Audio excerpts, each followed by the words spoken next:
नमस्कार दोस्तों, आपका जो कक्षा 12 का फसल उत्पादन एवं उद्यान शास्त्र का जो त्रैमासिक का पेपर है वो अभी 26 सितंबर को होने वाला है। इसके लिए मैं आईएमपी क्वेश्चन लेकर आया हूँ।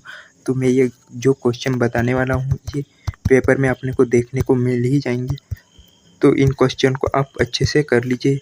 तो चलिए देखते कौन कौन से क्वेश्चन आने वाले हैं। तो प्रश्न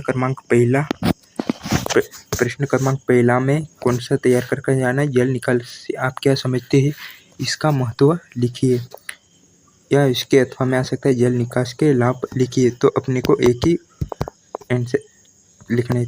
तो जल निकास क्या होता है, तो हम लिख लेते हैं जल निकास के महत्व यानी कि लाभ। तो पहला है इससे भूमि की भौतिक दशा सुधरती है। दूसरा है भूमि में वायु संचार बढ़ता है। फिर तीसरा है भूमि का तापमान अनुकूल रहता है जिससे अनुकूलन अच्छा होता है। फिर इसमें चौथा है मृदा में कोशिकीय जल की मात्रा में वृद्धि होती है। और पांचवा है भूमि क्षारीय अथवा अम्लीय होने से बची रहती है। तो ये क्वेश्चन 2 अंक, 3 अंक या 4 अंक में पूछा जा सकता है। फिर बढ़ते हैं अगले क्वेश्चन के। तो अगला क्वेश्चन नंबर 2 है जल निकास से आप क्या समझते हैं, इसके 6 उद्देश्य लिखिए, या उसके अथवा में आएगा जल निकास के 8 उद्देश्य लिखिए। तो जल निकास से आप क्या समझते हैं, तो इसका उत्तर लिखना है पौधों की उचित वृद्धि। क्या लिखना है, पौधों की उचित वृद्धि भूमि की सतह अथवा अधः सतह से अनावश्यक जल को कृत्रिम ढंग से बाहर निकालना जल निकास कहलाता है। तो जल निकास किसे कहते हैं आप समझ ही गए होंगे। फिर जल निकास के उद्देश्य तो ये भूमि की भौतिक दशा सुधारना। फिर दूसरा उद्देश्य है भूमि में हानिकारक लवणों को एकत्रित न होने देना। फिर तीसरा है भूमि में उचित तापक्रम बनाए रखना।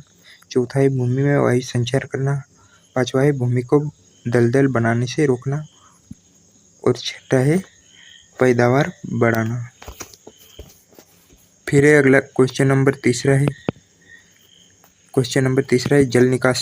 जल निकास की परिभाषा लिखिए। जल निकास की कोई 3 प्रणालियों को समझाइए। तो ये 2019 में पूछा गया क्वेश्चन है, तो आप इसको भी अच्छे से कर लीजिए। तो पहला है प्राकृतिक प्रणाली और एरिनबोर्न प्रणाली, क्योंकि ये 2 नंबर पूछा जाएगा तो अपने को 2 ही करना है, और 3 में तो 3 ही। तो आप इसका स्क्रीनशॉट ले सकते हैं। फिर बढ़ते हैं क्वेश्चन नंबर 4 की ओर। तो क्वेश्चन नंबर चौथा है पृष्ठीय एवं भूमिगत जल निकास यानी कि नालियों में निम्न अंतर स्पष्ट कीजिए। ये 2010, 12 और 16 में पूछा गया है। 2009, 18 और 2022 में ये पृष्ठीय एवं भूमिगत जल निकास में अंतर पूछा गया है। तो आप इसको भी अच्छे से कर लीजिए। तो आप इसका स्क्रीनशॉट ले लीजिए। फिर अगला क्वेश्चन प्रश्न क्रमांक 5 में है मृदा में पोषक तत्वों की प्राप्ति के 3 कारण लेकर उनका संक्षिप्त वर्णन कीजिए। ये बोर्ड एग्जाम 2012 और 17 में पूछा गया है। तो क्या है, मृदा में पोषक तत्वों की प्राप्ति के प्रमुख साधन है कौन से, खाद्य एवं उर्वरकों द्वारा। तो भूमि में विभिन्न प्रकार के खाद्य एवं उर्वरक के प्रयोग से उसके पोषक तत्वों की वृद्धि होती है। फिर दूसरा है फसलों के अवशेषों द्वारा।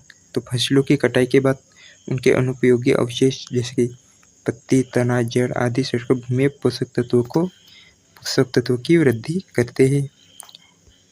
फिर अगला क्वेश्चन मृदा में पोषक तत्वों की हानि के 3 कारण लिखकर उनका संक्षिप्त वर्णन कीजिए। तो है मृदा में पोषक तत्वों की हानि के प्रमुख 3 कारण। पहला, फसलों द्वारा पोषक तत्वों को भूमि से ग्रहण करना। तो इसमें आएगा विभिन्न फसलों के पौधे अपने समुचित विकास के लिए भूमि से लगातार पोषक तत्वों को अवशोषित करते रहते हैं।